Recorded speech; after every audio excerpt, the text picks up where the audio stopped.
Hello, आप सभी का इस चैप्टर के क्लास में फिर से स्वागत है। अब हम पादपों में समन्वय के बारे में जानेंगे। हमने मनुष्यों में किस प्रकार से नियंत्रण और समन्वय होता है ये तो जान लिया पिछले भाग में। अब पेड़ पौधों में किस प्रकार से होता है, चलिए जानते हैं। पादपों में समन्वय जो होता है वो किसी तंत्रिका तंत्र या मांसपेशी द्वारा नहीं होता है, क्योंकि पौधों में तंत्रिका तंत्र या मांसपेशियां होती ही नहीं है। पौधे दो प्रकार की गतियां दर्शाते हैं, एक वृद्धि पर आश्रित और दूसरी वृद्धि से मुक्त। अब इस चित्र में देखिए, आपको एक छुई मुई का प्लांट दिख रहा होगा, पेड़ पौधा दिख रहा होगा। इसके अगर आप पत्तियों को छूते हैं तो ये सिकुड़ जाती हैं। इसका अर्थ ये है कि इनके भी अंदर सेंसिटिविटी होती है, इनके अंदर भी कोई ना कोई मूवमेंट तो हो रहा होता है।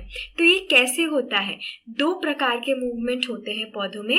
पहला प्रकार तो क्या होता है, वृद्धि पर आश्रित, और दूसरा वृद्धि से मुक्त। ये दो प्रकार की गतियां होती हैं प्लांट्स में, जिनके बारे में हम पढ़ेंगे। तो उद्दीपन के लिए तत्काल अनुक्रिया क्या होती है?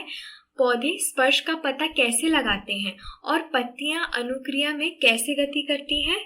तो सूचना प्रवाह जो होती है वो पौधों में होती है। पौधे इस सूचना को एक कोशिका से दूसरी कोशिका तक पहुंचाने के लिए विद्युत रासायनिक साधनों का भी उपयोग करते हैं, लेकिन जंतुओं की तरह सूचनाओं के चालन के लिए पौधों में कोई विशेष ऊतक नहीं होते। मतलब कि जो ये पौधे होते हैं उनमें इलेक्ट्रिक केमिकल साधनों का उपयोग किया जाता है, जैसे इंसानों में करते हैं। लेकिन इंसानों में तो टिश्यूज, स्पेशलाइज्ड टिश्यूज होते हैं, एक पूरा का पूरा तंत्र होता है इस सिग्नल्स को इधर उधर भेजने के लिए। ऐसा पौधों में नहीं होता। उनमें कैसे होता है? आकार परिवर्तन द्वारा। तो पौधे की कोशिकाएं उनमें पानी की मात्रा को बदलकर आकार बदलती हैं, जिसके परिणाम स्वरूप फूलने या सिकुड़ती हैं और इससे आकार बदल जाता है। इसका क्या मतलब हुआ कि पौधों में कोई टिश्यूज के थ्रू इधर से उधर विद्युत रासायनिक साधन जो है, विद्युत आवेग है, वो इधर से उधर नहीं पहुंचते हैं। कोई टिश्यूज नहीं होते हैं। उनमें जो संदेश जानकारी होती है इधर से उधर जो पहुंचते हैं वो आकार परिवर्तन से होते हैं। जो उनके जो सेल्स होते हैं प्लांट्स के, वो सेल्स अपने अंदर जो उनके पानी की मात्रा होती है, उसके अंदर जो वाटर का अमाउंट होता है, उसको या तो बढ़ा लेते हैं या कम कर लेते हैं। उसकी वजह से क्या होता है, वो जो सेल्स होते हैं वो बढ़ जाते हैं या फिर सिकुड़ जाते हैं, और इसलिए उनका आकार बदल जाता है। और इस आकार बदलने के कारण उनका जो सिग्नल्स होते हैं, संदेश होते हैं, इधर से उधर पहुंचते हैं। तो ये छुई मुई का जो आकार आपने देखा, सिकुड़ गई उसकी पत्तियां, वो कैसे सिकुड़ी? क्योंकि उसमें जो कोशिकाएं थी उन्होंने अपनी पानी की मात्रा को कम कर दिया, और इससे क्या हुआ, इससे वो सिकुड़ गई, इसलिए वो पत्ती पूरी की पूरी सिकुड़ गई, और इस प्रकार से उनमें ये मूवमेंट या गति आई। तो वृद्धि के कारण गति क्या होती है, अब हम ये जानते हैं। तो हमने ये बात करी कि पादपों में दो प्रकार की गति होती है, एक तो वृद्धि के कारण और एक वृद्धि के कारण नहीं होती। वृद्धि के कारण यानी कि ग्रोथ की वजह से जो हो रही होती है, और दूसरी जो ग्रोथ की वजह से नहीं हो रही होती है। तो पादप अनुवर्तन ऐसे करते हैं जिनके द्वारा पौधे पर्यावरण परिवर्तन के अनुकूल परिवर्तित होते हैं। एक अनुवर्तन एक उद्दीपन की ओर या उससे विपरीत दिशा में हो सकता है।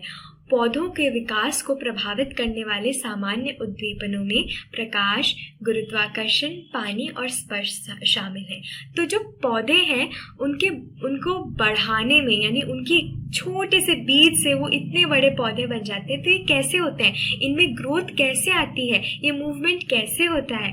तो ये वृद्धि के कारण गति होती है, और ये अलग अलग जो पर्यावरण में परिवर्तन होते हैं उनके कारण वो हो रहा होता है। तो जैसे कि पर्यावरण में प्रकाश है, गुरुत्वाकर्षण है, पानी है, स्पर्श है, ये सारी जो चीजें होती हैं इनके कारण पादप अनुवर्तन होते हैं। तो पादप में जो चेंजेस आते हैं, उसमें ग्रोथ होती है, वो इन्हीं सब एनवायरनमेंट में इन्हीं सब चीज़ों के कारण होती है। और एक एक करके हम इनको पढ़ेंगे। सबसे पहले तो पढ़ते हैं गुरुत्वानुवर्तन क्या होता है, यानी गुरुत्व के कारण पादपों में गति।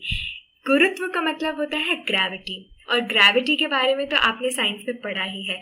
तो गुरुत्वानुवर्तन एक पौधे द्वारा उस पर गुरुत्वाकर्षण के खिंचाव की अनुक्रिया में अंतर वृद्धि की एक प्रक्रिया है, अर्थात कि जो ग्रेविटेशनल पुल होता है, ग्रेविटी की वजह से जो पुल हो रहा होता है अर्थ का, उसके कारण जो पौधे में ग्रोथ होती है उसे कहते हैं गुरुत्वानुवर्तन। ठीक है, तो चार्ल्स डार्विन वैज्ञानिक रूप से सत्यापित करने वाले पहले व्यक्ति थे जो जड़ों में सकारात्मक गुरुत्वानुवर्तन बताते हैं और तने नकारात्मक गुरुत्वानुवर्तन दर्शाते हैं।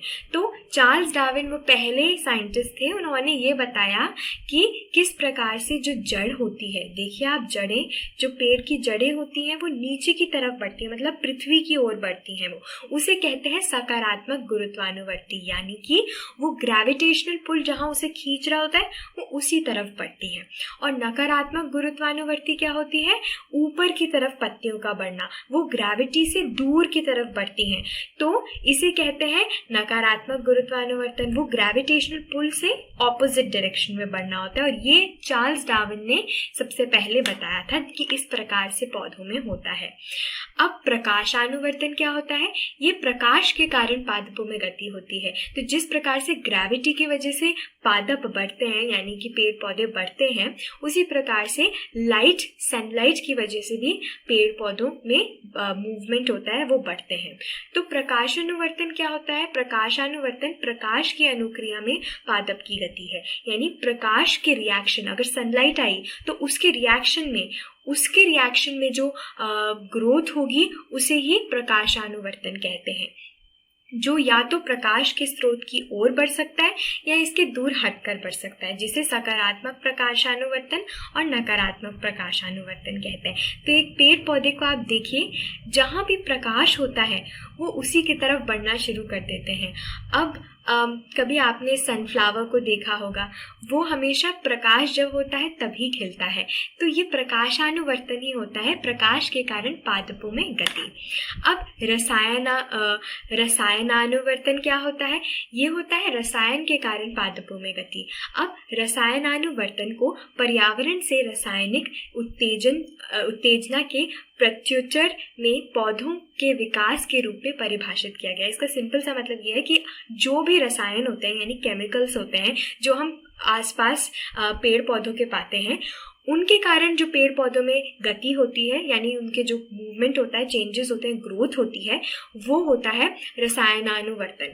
तो रसायनानुवर्तन भी सकारात्मक हो सकता है और नकारात्मक हो सकता है। सकारात्मक जैसे कैसे हो सकता है, अगर हम अच्छी खाद डालेंगे, फर्टिलाइजर्स डालेंगे, मैन्यूअर डालेंगे, तो उससे क्या होगा, जो सॉइल होगा वो बड़ा अच्छा सा हो जाएगा और जो पादप हैं वो अच्छे से बढ़ पाएंगे, तो उसे कहते हैं सकारात्मक रसायनानुवर्तन। अब नकारात्मक रसायनानुवर्तन क्या होता है, अगर हानिकारक अम्ल यानी डेंजरस एसिड्स को अगर हम डाल देंगे तो वो उससे दूर बढ़ना शुरू कर देंगे पेड़ पौधे, तो ये होता है सकारात्मक और नकारात्मक रसायनानुवर्तन। तो बेसिकली फर्टिलाइजर्स और केमिकल्स जो भी हम डालते हैं पेड़ पौधे जो मिट्टी में और जो नेचुरली भी होते हैं, उनके कारण भी पादपों में, पेड़ पौधों में ग्रोथ होती है और उसे कहते हैं रसायनानुवर्तन। अब हम जलानुवर्तन की बात करेंगे। इसे कहते हैं जल के कारण पादपों में गति। अब जल जो होता है वो भी पादपों में गति क्रिएट करता है, मूवमेंट क्रिएट करता है, ग्रोथ क्रिएट करता है।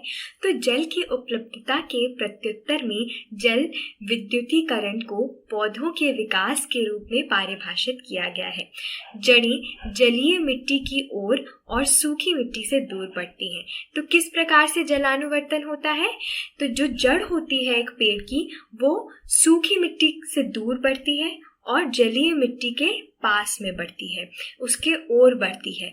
तो जल के कारण भी, पानी के कारण भी एक पेड़ पौधे में ग्रोथ आती है और उसे कहते हैं जलानुवर्तन। अब हम पादप हार्मोन के बारे में जानेंगे। पादप हार्मोन, जिसे फाइटो हार्मोन के रूप में भी जाना जाता है, ये कार्बन पदार्थ होते हैं जो कि पौधों के विकास को विनियमित करते हैं, यानी कि ये पौधों में जो ग्रोथ होता है, विकास होता है, उसे ये कंट्रोल करते हैं और उसे ये नियंत्रित करते हैं। तो इन पादप हार्मोन के अलग अलग नाम होते हैं, जैसे ऑक्सिन, गिबरेलिन, एब्सिक एसिड, साइकोकैनिनस और सैलिसिलिक एसिड, एथिलीन, जेमोनेट, ब्रोसिनोस्टेरॉइड और पेप्साइड्स। ये सारे अलग अलग प्रकार के हार्मोन्स होते हैं और इनके बारे में चलिए हम पढ़ते हैं। तो सबसे पहला प्रकार तो है ऑक्सिन, और ये क्या करता है, पौधे को सनलाइट की तरफ बढ़ने में मदद करता है। कैसे करता है अब जानते हैं। जब बढ़ते पौधे प्रकाश का अवशोषण करते हैं तो ऊपरी सिरे पर संश्लेषित ऑक्सिन हार्मोन कोशिकाओं को लंबे समय तक बढ़ने में मदद करता है। अर्थात जो ऑक्सिन हार्मोन होता है ये प्लांट सेल्स को लंबे समय तक बढ़ने में मदद करता है। वो कैसे करता है, जब पौधे के एक तरफ प्रकाश आ रहा होता है तो ऑक्सिन ऊपरी भाग के छायादार पक्ष की ओर फैलता है। ऑक्सिन की ये एकाग्रित कोशिकाओं को ऊपर भाग के किनारे पर लंबे समय तक बढ़ने के लिए उत्तेजित करती हैं। यानी ऑक्सिन का जो कलेक्शन है, एकाग्रता है, ये सेल्स को ऊपरी भाग के किनारे पर लंबे समय तक बढ़ने के लिए उत्तेजित करती है, यानी प्रमोट करती हैं। उसको वो सनलाइट की तरफ बढ़ावा देती हैं, उस जगह कलेक्ट होकर जिस जगह लाइट नहीं आ रही होती है, और जहाँ जहाँ लाइट नहीं आ रही होती है वो उसे लाइट की तरफ उन पत्तियों को बढ़ाना शुरू कर देता है। इस प्रकार पौधा प्रकाश की ओर झुकने लगता है। और आप देखिए इस चित्र में भी छायादार भाग में बढ़ता हुआ ऑक्सिन इसको सनलाइट की ओर बढ़ने को प्रमोट कर रहा है। अब इसके अलावा और भी हार्मोन्स होते हैं पादप में। पहला तो ये है गिबरेलिन्स। ये क्या करते हैं, ये तने के विकास में मदद करते हैं और इस तरह पौधे की ऊंचाई बढ़ जाती है। तो पौधे की जो हाइट बढ़ाने में काम करता है वो होता है गिबरेलिन्स। ऐसे इंसानों में भी हाइट बढ़ाने का एक हार्मोन होता है जिसके बारे में हम अगले भाग में पढ़ेंगे। और प्लांट में कौन सा वाला होता है, गिबरेलिन्स, उसे हाइट बढ़ाता है उसकी स्टेम की। अब साइकोकिनिन्स क्या होते हैं, साइकोकिनिन कोशिका विभाजन को बढ़ावा देता है, यानी सेल डिवीजन जो होता है कोशिका विभाजन को ये बढ़ावा देता है। और तब ये स्वाभाविक ही है कि ये तेजी से कोशिका विभाजन के क्षेत्रों में अधिक एकाग्रता में मौजूद होगा, जैसे फल और बीज। तो ये जो फल और बीज होंगे इसमें ज्यादा सेल डिवीजन होता है, कोशिका विभाजन इन जगहों पे ज्यादा होता है पेड़ के। तो डेफिनेटली साइकोकिनिन इन भागों में ज्यादा पाया जाता है क्योंकि यहीं पे सेलुलर डिवीजन की आवश्यकता भी ज्यादा होती है और सेलुलर डिवीजन यहीं ज्यादा पाया जाता है। तो फल और बीज में ये साइकोकिनिन ज्यादा होता है और ये सेल डिवीजन में मदद करता है।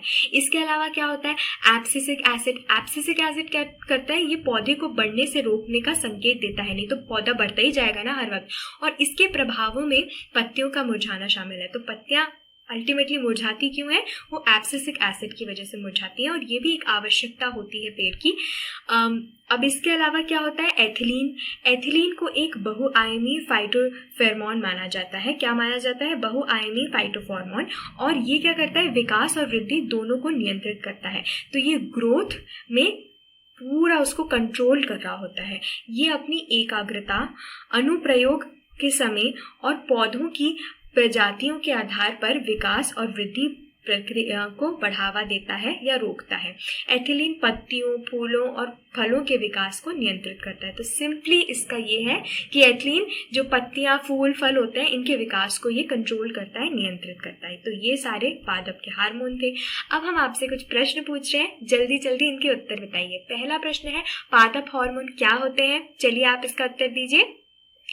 पादप हार्मोन कार्बन कंपाउंड्स या पदार्थ होते हैं जो कि पादप में जो विशेष प्रकार की चीजें करनी होती हैं, उनमें उनकी वृद्धि करनी होती है, उसमें ये मदद करते हैं। जैसे कि ऑक्सिन इसको सनलाइट की ओर बढ़ाने में मदद करता है। इस प्रकार के अलग अलग हार्मोन्स जो होते हैं वो पादप की अलग अलग चीज़ों को नियंत्रित कर रहे होते हैं और उसको उसकी वृद्धि में मदद कर रहे होते हैं। तो ये होते हैं पादप हार्मोन। अब दूसरा प्रश्न ये है कि संवेदनशील पौधे की पत्ती की गति प्रकाश की ओर ऊपर भाग की गति से किस प्रकार से अलग है? तो हमने दो प्रकार की पौधों में गतियां पढ़ी थी। एक तो जो वृद्धि पे आश्रित होती है और ये दूसरी जो वृद्धि से मुक्त होती है, अर्थात जो ग्रोथ पे डिपेंड, ग्रोथ वाली मूवमेंट होती है और दूसरा ग्रोथ वाला मूवमेंट नहीं होता है। अब जो संवेदनशील पौधे को हम छूते हैं, जैसे चुई को हम जब छूते हैं तो क्या होता है, उसकी पत्तियां सिकुड़ जाती हैं और कुछ पौधे जो होते हैं वो प्रकाश की ओर बढ़ते हैं। तो इन दोनों में क्या डिफरेंस है? इनमें ये डिफरेंस है कि जो संवेदनशील पौधों की पत्तियां हैं इनकी जो गति होती है ये एक ग्रोथ मूवमेंट नहीं है, ये एक रिएक्शनरी मूवमेंट है जो हमने उसको छुआ है उसलिए हुआ है, और इसमें जो कोशिकाएं हैं वो अपना आकार बदल देती हैं और इस वजह से ये गति होती है। और जो प्रकाश की ओर गति होती है पेड़ की, वो ऑक्सिन हार्मोन के कारण होती है और वो एक प्रकार की वृद्धि की गति होती है। तो इन दोनों में ये अंतर है। अब तीसरा प्रश्न ये है कि एक पादप हार्मोन का उदाहरण दे जो विकास को बढ़ावा देता है। हमने कई पादप हार्मोन के बारे में पढ़े। एक तो स्टेम की हाइट बढ़ाता है, एक उसको सनलाइट की ओर बढ़ाता है। तो सबसे सिंपल इसका आंसर तो यही होगा कि वो वाला हार्मोन जो उसे सनलाइट की ओर बढ़ावा देता है। और वो कौन सा हार्मोन है, चलिए आप बताइए तुरंत। जी हाँ, ऑक्सिन हार्मोन जो है वो विकास में बढ़ावा देता है। और इसके अलावा बहुत सारे हार्मोन्स जो हमने पढ़े थे जैसे कि एथिलीन और हमने पढ़ा था साइकोकिनिन्स, गिबरेलिन्स। इसमें से हम ये भी बोल सकते हैं कि जो एथिलीन है वो भी उसमें विकास में नियंत्रण करता है। लेकिन मेनली इसका सबसे सिंपल आंसर तो ऑक्सिन होगा कि वो उसको सनलाइट की ओर बढ़ावा देता है और उसके विकास में मदद करता है। अब चौथा प्रश्न ये है कि कैसे ऑक्सिन एक समर्थन के आसपास एक टेंड्रिल के विकास को बढ़ावा देता है। तो ऑक्सिन क्या करता है, वो उस जगह पे कलेक्ट हो जाता है जहाँ पे छायादार भाग होता है और फिर वो उसकी ओर उसको पुश करने लगता है, उसको उसकी ग्रोथ को प्रमोट करने लगता है। जहाँ पे भी लाइट आ रही होती है उस जगह उसको ऐसे ग्रोथ करने के लिए उसको पुश करने लगता है। तो ऑक्सिन इस प्रकार से विकास को बढ़ावा देता है। तो ये है चौथा प्रश्न का उत्तर। और पांचवा प्रश्न है कि जलानुवर्तन को प्रयोग द्वारा प्रदर्शित करिए। अब जलानुवर्तन क्या होता है, इसका उत्तर दीजिए आप। चलिए वीडियो को पॉज करिए और इसका उत्तर दीजिए। तो जलानुवर्तन वो होता है जो जल के कारण पादपों में वृद्धि में गति आती है। जहाँ पे भी गीली मिट्टी होती है, जहाँ पे भी पोषणमयी गीली वाली मिट्टी होती है, जहाँ जल ज़्यादा होता है, उस तरफ उसकी रूट्स बढ़ेंगी। तो सूखी मिट्टी से दूर और गीली मिट्टी की तरफ जलानुवर्तन होता है। तो ये आप डायग्राम के थ्रू भी बता सकते हैं, जो डायग्राम हमने स्लाइड में दिखाया था। तो ये है 5 प्रश्न जिसके आपने उत्तर दे दिए और हमने भी आपके साथ रिपीट कर दिए। तो होपफुली आपको इस पूरे चैप्टर में अभी तक जो भी हमने पढ़ा है वो सारी चीज़ें समझ आई होंगी। अब हम अगले भाग में पढ़ने वाले हैं जंतु हार्मोन्स के बारे में, और ये भी एक बहुत इंटरेस्टिंग टॉपिक है। जैसे हमने पादप हार्मोन्स के बारे में पढ़ा, अब हम जंतु हार्मोन्स के बारे में पढ़ेंगे, पर ये अगले भाग में होगा। अगले वीडियो तक उम्मीद है आपका अच्छा दिन बीते और आपसे जल्दी मुलाकात होगी। Good bye.